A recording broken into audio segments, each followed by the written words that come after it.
नमस्कार दोस्तों, एक नए अपडेट के साथ हाजिर है। भूमि सर्वे में 16 तरह की समस्या का जो समाधान है, मात्र एक काम करने से आपके 16 तरह की जो भूमि सर्वे में जो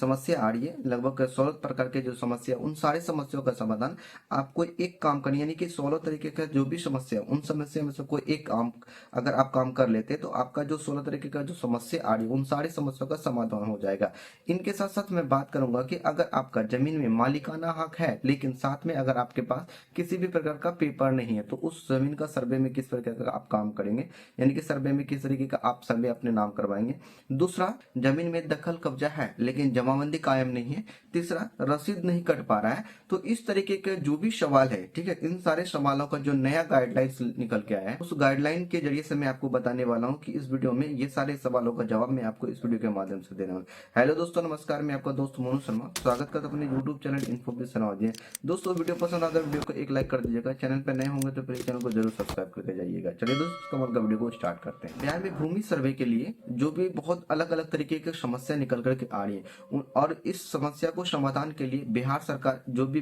राजस्व एवं भूमि सुधार के जो मंत्री जी हमारे दिलीप जायसवाल जी और अपर सचिव जी है दिलीप कुमार सिंह जी ने, तो अलग अलग तरीके का नियम कर रहे हैं। लेकिन साथ में एक नया अपडेट जो निकल करके आया है, जो कि आपका 2 दिसंबर को निकल करके आया था, उसी अपडेट के बारे में मैं आपको बात करने वाला हूं। अपडेट में यह था कि आपका बहुत सारे सवाल जो होते थे, बहुत सारे समस्या जो होते थे बिहार में जमीन सर्वे को रिलेटेड आती थी, तो उन सभी सवालों में से 16 ऐसे सवाल को चुना गया है, जिस सवालों का जवाब मैं आज आपको देने वाला हूं। और उसका जो मतलब कि निष्कर्ष जो निकल करके आया, उन सवालों में से जो निष्कर्ष निकल करके आया, सबसे पहला ये चीज था कि अगर आपके पास जो जमीन है, उस जमीन में अगर आपके पास कब्जा किया हुआ है, उस जमीन में मालिकाना हक अगर आपको प्राप्त करना है, यानी कि मालिकाना हक प्राप्त करना है, या इसका मतलब कहने का मतलब कि वो जमीन में आपका कब्जा पहले से है लेकिन आपके पास कागज नहीं है, तो उस जमीन में कैसे मालिकाना हक प्राप्त करेंगे। और साथ में अगर दखल कब्जा किया हुआ है लेकिन जमाबंदी कायम नहीं है और रसीद भी नहीं कट रहा है, तो उस स्थिति में आपको क्या करना होगा। ठीक है, तो सबसे पहला जो सवाल है, वो सवाल है हमारे पास कि अगर जमीन में मतलब कि मेरा हक, यानी कि जमीन में जो हमारे पास वो जो जमीन है, उस जमीन में कब्जा मेरा किया हुआ, लेकिन उस जमीन का किसी भी प्रकार का कोई भी पेपर हमारे पास नहीं है। तो इसके लिए क्या नया जो नियम लागू किया गया, नया जो गाइडलाइंस आया हुआ है, वो 10 दिसंबर को लागू किया है। उसके गाइडलाइंस के अंतर्गत आपको 3 नए नियम को लागू किया गया। कितना? टोटल 3 नियम को लागू किया गया है। अगर 3 में से जो 3 नियम लागू किया गया, उन तीनों नियम में से कोई एक नियम अगर आप कर लेते हैं, तो आप उस जमीन का जो मालिकाना हक होता है, उस मालिकाना हक को आप प्राप्त कर सकते। तो सबसे पहले क्या है कि पहला चीज ये है कि अगर उस जमीन का, ठीक है, उस जमीन उस जो जमीन में आपका मतलब कि जमीन जो जमीन है, उस जमीन में अगर आपका कब्जा है और उस जमीन का जमाबंदी कायम है, यानी कि जमाबंदी बना हुआ है। दूसरा, उस जमीन का अगर रसीद कट रहा है। ठीक है, दो चीजें पहले मैं आपको बता रहा हूँ। अगर उस जमीन का जमाबंदी कायम है, ठीक है, दूसरा चीज है उस जमीन का अगर रसीद कट रहा है, और तीसरा चीज है उस जमीन में अगर आपका शांतिपूर्ण दखल कब्जा है, यानी कि कब्जा किया हुआ है,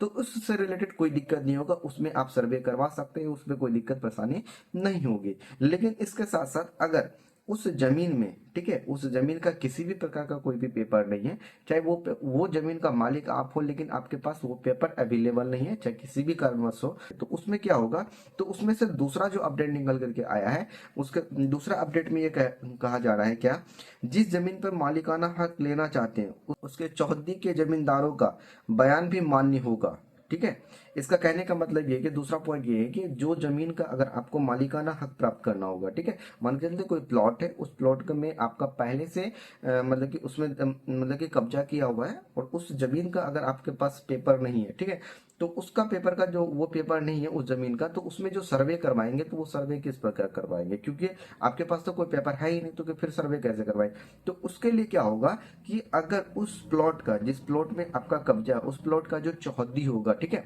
तो उस प्लॉट का जो भी चौहद्दी होगा, तो चौहद्दी जिसके नाम से होगा, जैसे चौहद्दी में जिसका भी नाम होगा, ठीक है, वो जमींदार होंगे। ठीक है, तो वो जमींदार अगर वो बयान दे देता है कि ये जमीन में आपका पहले से 30 साल, 40 साल, 50 साल से कब्जा पहले से किया हुआ है, तो उस स्थिति में भी वो जमींदार जो आपका बयान देंगे वो मान्य होगा, और उस मान्य के तहत, यानी कि उस बयान के तहत आपके जो जमीन का जो होता है वो सर्वे कर दिया जाएगा और जमीन का जो मालिकाना हक है वो आपको प्राप्त कर दिया जाएगा। तो ये बहुत ही बड़ी अपडेट निकल करके आई है। और जो बिहार में जो जमींदार हैं, जो भी आपका प्लॉट है, ये जमीन का प्लॉट का अगर आपका पेपर खो गया है तो उस स्थिति में ये जो नया अपडेट निकल के आया, इस अपडेट के तहत आप अपना काम करवा सकते हैं और जमींदारों को बहुत बड़ी राहत मिली है। इसके साथ साथ और एक बड़ी समस्या आ रही है जो कि नया अपडेट है, वो चीजें मैं आपको बता रहा हूँ। तो अगर मान के चलते ये चीजें नहीं हो पाता है तो अगर एक और तरीका है जो कि नया अपडेट इसमें ऐड करके आया है, अगर उसमें क्या कहता है, नया जो है नेक्स्ट जो हमारे पास तीसरा जो अपडेट है वो अपडेट है, चौहद्दी के जमींदार अपना जमीन खरीद बिक्री या आपसी बंटवारा, यानी कि चौहद्दीदारों के जो आपका जो प्लॉट है उस प्लॉट का जो चौहद्दीदार होगा, ठीक है, वो चौहद्दीदार उस जमीन का, यानी कि आपका प्लॉट को छोड़ के बाकी चारों तरफ के जो चौहद्दीदार होंगे उस प्लॉट का किसी भी प्रकार का खरीद बिक्री या आपसी बंटवारा किया गया हो, ठीक है, बंटवारा किया गया, उसका पेपर अगर बनाया गया है,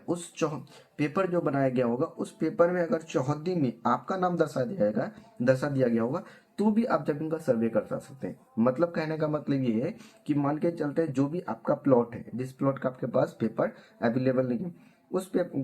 प्लॉट का जो चौहद्दी होगा, ठीक है, उस चारों, यानी कि चारों तरफ का जो चौहद्दी होगा, उत्तर दक्षिण पूर्व पश्चिम, तो चारों तरफ का चौहद्दी में जो भी कोई भी एक जमींदार अगर उस चारों तरफ के चौहद्दी में से किसी भी प्रकार के जमीन को, जो भी जमीन होगा उस जमीन को किसी भी प्रकार का खरीदा हो या बेचा हो या आपसी बंटवारा किया होगा, तो जब उसका जो पेपर बनाया गया होगा तो उस समय उस पेपर बनाया गया होगा तो उस प्लॉट का भी चौहद्दी बनाया गया, अगर उस चौहद्दी में आपका भी नाम दर्शाया गया होगा, ठीक है, तो भी जाकर के उस, यानी कि उस पेपर के माध्यम से तो भी उस प्लॉट का आपका सर्वे हो सकता है, उस सर्वे से करवा करके आप अपना मालिकाना हक प्राप्त कर सकते हैं। तो ये बहुत ही बड़ी अपडेट थी जो कि जमींदारों के लिए बहुत ही राहत है। आपको ये अपडेट कैसा लगता है आप कमेंट करके बताइएगा जरूर। वीडियो अगर इन्फॉर्मेटिव लगा तो वीडियो को एक लाइक कर दीजिएगा, दोस्तों को शेयर कर दीजिएगा, चैनल पे नए होंगे तो प्लीज चैनल को जरूर सब्सक्राइब कर जाइएगा। चलिए तो मिलते हैं एक नई वीडियो में नई जानकारी के साथ साथ। सत्कार के लिए जय हिंद, जय भारत।